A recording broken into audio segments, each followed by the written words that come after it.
आज हम सब लोगों को ये सोचने की ज़रूरत है कि क्या भारत को खतरा सिर्फ बाहर के आतंकवाद या बाहर के दुश्मनों से है, या फिर भारत के अंदर भी कई लोग ऐसे हैं जो या तो बाहर के दुश्मन के लिए काम कर रहे हैं और या फिर खुद ही के देश के लोगों का भला नहीं चाहते। और आज हम ऐसे ही एक इंसान के बारे में बात करना चाहते हैं। इनका नाम है ज़फ़र उल इस्लाम। और अब ज़फ़र उल इस्लाम के एक बयान के बारे में आज हम बात करेंगे, जिसके लिए हमारे साथ बात करने के लिए ब्रिगेडियर डॉक्टर विजय सागर धीमान हैं। हमें इस पूरे शो में ये समझना है कि कैसे ज़फ़र उल इस्लाम पाकिस्तान की साजिश को अंजाम तक पहुंचा रहा है। और इस बात को पूरी तरह से समझने के लिए, इस बात को पूरी तरह से जानने के लिए आज ब्रिगेडियर डॉक्टर विजय सागर धीमान हमारे साथ है। ब्रिगेडियर साहब, हमें ये समझाएं कि ज़फ़र उल इस्लाम के बयान को आप किस तरह से देखते हैं, क्योंकि लगातार इतने सालों में आपने देश की सिक्योरिटी के लिए काम किया है, आप आर्मी में रहे हैं, उसके बाद आप एक मोटिवेशनल स्पीकर की हैसियत से भी काम कर रहे हैं, इंटरनेशनल मामलों के जानकार भी, और साथ ही साथ आप देश के मामलों पर भी कड़ी नज़र रखते हैं। तो आपको क्या लगता है कि ये ज़फ़र उल इस्लाम सरीखे लोग देश के अंदर रहकर देश के बाहर के दुश्मनों की मदद कर रहे हैं, या फिर भारत में रहकर पाकिस्तान की भाषा बोल रहे हैं? ये ज़फ़र उल इस्लाम जो दिल्ली में माइनॉरिटी कमीशन के चेयरमैन हैं, उन्होंने आज एक सनसनीखेज़ बयान दे करके एक हलचल सी पैदा कर दी है जो कि अनवारंटेड है। उन्होंने बोला है कि हिंदुस्तान में मुसलमानों के ऊपर अत्याचार हो रहा है, उन पे जुल्म हो रहा है। ये सरासर गलत बात है और एक रिस्पॉन्सिबल सिटीज़न जो एक कॉन्स्टिट्यूशनल बॉडी का चेयरमैन है, उसको इस किस्म का बयान देने से परहेज़ करना चाहिए। तो यहाँ हमने ये समझा कि ज़फ़र उल इस्लाम का बयान क्या कहता है, लेकिन क्या ज़फ़र उल इस्लाम पाकिस्तान की साजिश को आगे नहीं बढ़ा रहा है? ऐसे करके वो क्या उस साजिश को आगे नहीं बढ़ा रहा है जिसके तहत पाकिस्तान अंतर्राष्ट्रीय मंचों पर भारत को बदनाम करने की हमेशा कोशिश करता रहा है? इसके बारे में ब्रिगेडियर साहब आप क्या सोचते हैं, किस तरह से ये सारा काम हो रहा है? और उसको ये भी समझना चाहिए कि ये एक सोची साजी कॉन्स्पिरेसी है पाकिस्तान की, जो कि आपके इमरान खान साहब हर तीसरे दिन बोलते हैं कि भारत के मुसलमानों से हमको बहुत प्यार है, उनके खिलाफ नाजायज़ बातें हो रही हैं और हम उसको कंडेम करते हैं, पूरी दुनिया में बताते फिरते हैं, जबकि उनको ये पता नहीं है कि उनके अपने मुल्क में जो माइनॉरिटीज़ हैं उनके साथ क्या हो रहा है। इवन जो कोविड-19 के जो फंड्स बाहर से आ रहे हैं वो उनकी माइनॉरिटीज़ को नहीं मुहैया कराए जा रहे। अगर कहीं पे फ्री खाना बट रहा है पाकिस्तान में, तो देयर आर कंप्लेंट्स कि पाकिस्तान के जो माइनॉरिटीज़ हैं उनको बिल्कुल खाना वाना नहीं दिया जा रहा, उनको वहाँ पे आने से रोका जा रहा है। तो इस किस्म की एक साजिश लेकर के हिंदुस्तान को बदनाम करने के लिए पाकिस्तान ने एक मुहिम चलाई है, जिसको ज़फ़र उल इस्लाम साहब ने एक हरी झंडी दे दी है, उसके ऊपर प्रिजाइड कर दिया है कि वो ठीक बात कर रहे हैं। ब्रिगेडियर डॉक्टर विजय सागर धीमान की बातों से हमें बहुत सारी चीज़ों की क्लैरिटी मिली है, लेकिन इस्लामिक देशों के बड़े लोगों के फर्जी ट्विटर अकाउंट से भारत के खिलाफ पाक ने पोस्ट करने की जो साजिश का पता चला है, उसके बारे में आपका क्या कहना है? और क्या ज़फ़र उल इस्लाम इसका हिस्सा अभी तक नहीं बन पाया है? कि अभी हाल ही में 4-5 दिन पहले एक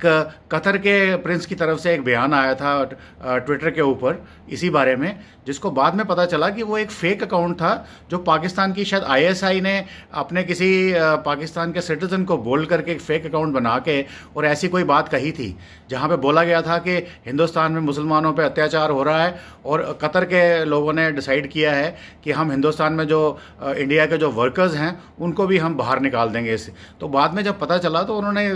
कतर की गवर्नमेंट ने या उनके जो प्रिंस थे जिनके हवाले से वह बयान दिया गया था, उन्होंने साफ इनकार किया कि वो ट्विटर हैंडल उनका था ही नहीं। तो इस किस्म की बहुत सारी फेक न्यूज़ हैं जो एयर की जा रही हैं, गलत बातें हैं, जो आज हमारे इन माइनॉरिटी कमीशन के चेयरमैन साहब को थोड़ा परहेज़ करना चाहिए था। पर ये शायद कुछ भावनाओं में बह गए, यहाँ तक कि उन्होंने अपने जाकिर नाइक को भी एक हीरो बना डाला, जो आजकल शायद इंडोनेशिया में या मलेशिया में कहीं पे छुप के रह रहे हैं और वहाँ पे उनकी एक्स्ट्राडिशन की बात भी चल रही है। और इवन दोज जो कंट्री की गवर्नमेंट्स हैं उन्होंने भी मान लिया है कि ये जो प्रोपेगेंडा वो जाकिर नाइक साहब करते थे, ठीक है वो रिलीजियस टीचर हैं, कुछ अच्छी बातें बताते हैं, पर उस रिलीजियस को टीचर होने के नाते उसको इस तरफ से नहीं मोड़ना चाहिए कि वो एक किस्म की एंटी नेशनल्स हो जाए या अपने सेकुलर फैब्रिक को बिगाड़ने लगे या उस पर जा कर के वो उस पर्टिकुलर चीज़ को एक रिलीजियस रंग दे करके एंटी नेशनल बात करनी शुरू कर सकें। तो मेरे ख्याल में ये ज़फ़रुल इस्लाम साहब को इस चीज़ से परहेज़ करना चाहिए था। दूसरा,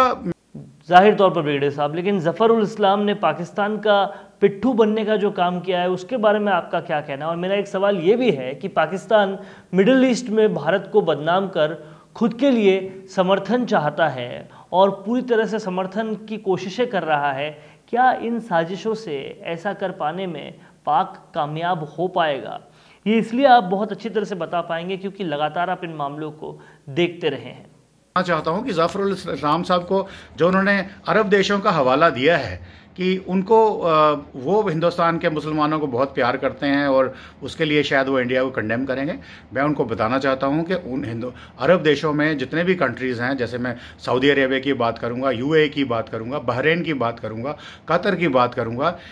यमन की बात करूंगा, ये सब कंट्री इंडिया को सपोर्ट करते हैं। पहले कन्हैया, उसके बाद और भी ऐसे देश के दुश्मन, और अब ज़फ़रुल इस्लाम की शख्सियत क्या है, कैसे भारत विरोधी गतिविधियों में ये शामिल रहा है, इसके बारे में बताएं और समझाएं ब्रिगेडियर साहब। इसी के जो सेशन में भी इंडिया के अगेंस्ट एक छोटा सा बयान दिया गया था 1 महीना पहले, वो ज़बरदस्ती दिया गया था, उसकी लैंग्वेज से समझ आता है। यहाँ तक कि Saudi Arabia Indian prime minister को वेलकम करता है और उन्होंने हमारे कंट्री के अंदर रिलायंस में $17 बिलियन की इन्वेस्टमेंट की है रैमको ने, और $100 मिलियन महाराष्ट्र में इन्वेस्ट करने का वादा किया है। उसके बाद बहरीन, उन्होंने हमारे प्राइम मिनिस्टर साहब को एक उनके कंट्री के हाईएस्ट अवार्ड से नवाजा है। और ये तब बातें हो रही हैं जब टर्की, मलेशिया और चाइना इंडिया के अगेंस्ट साजिश कर रहे थे, FATF में पाकिस्तान को बचाने की कोशिश कर रहे थे, तब इसी सारे अरब कंट्री इंडिया की सपोर्ट में खड़े हैं। उनको समझ में आ रहा है कि ये जो इंडिया में जो एंटी मुस्लिम बात हो रही है ये एक कॉन्स्पिरेसी है, एक साजिश है, ये कोई मुसलमानों के अगेंस्ट ऐसा कुछ नहीं हो रहा है। और मैं आपको यकीन से बता सकता हूँ, मैं चूँकि JNK को बिलोंग करता हूँ, मैंने मिलिटेंट से भी बात करी है, मैंने इवन नॉर्मल सिटीजन से भी बात करी है। वो बताते हैं कि भाई जब हम इंडिया में आए हैं तो हमने देखा है कि यहाँ पे जो अपने रिलीजन को प्रीच करने की या रिलीजन को प्रैक्टिस करने की जो आज़ादी है, स्पेशली मुस्लिम रिलीजन्स, ऐसी आज़ादी किसी दूसरे कंट्री में मुस्लिम्स को ऐसी आज़ादी नहीं है जो इंडिया में मिलती है। तो ये सब चीज़ें होने के बावजूद मेरे ख्याल में ये हमारे एक महोदय का जो ये बयान आया है ये एक बेहद ही दुर्भाग्यपूर्ण है। एक इंटेलेक्चुअल और एक हाई सॉर्ट ऑफ कंट्री के एक कॉन्स्टिट्यूशनल अपॉइंटमेंट की तरफ से ऐसा आना मेरे ख्याल में एक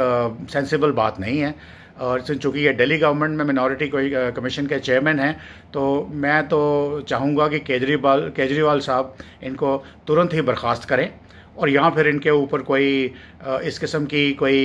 एडवाइजरी डलाई जाए, ताकि इनको समझ में आए कि ये जो बात कर रहे हैं वो बिल्कुल एक इलॉजिकल बात है और एंटी नेशनल है। Thank you very much.